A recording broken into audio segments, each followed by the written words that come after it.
How to hide WhatsApp chats on your iPhone. Let's get started. For that, first of all, open up WhatsApp application in your mobile device and just like that, sign in to your account.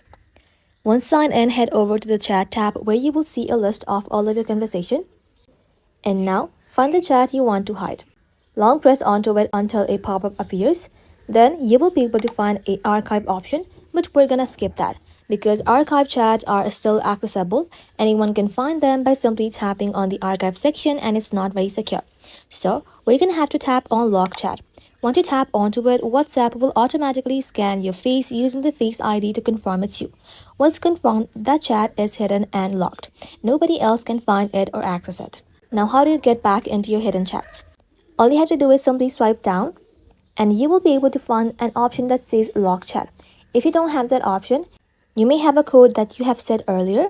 Simply tap on the search button and just like that, type in the code. Once you have typed it in, you will be able to find lock chat. You can simply tap onto it and just like that, WhatsApp will scan your face again to verify your identity. And once it recognizes you, it opens a separate private section where all of your hidden conversations are stored. That's it. Thank you all for watching. If this video was helpful, consider subscribing to our channel and liking this video.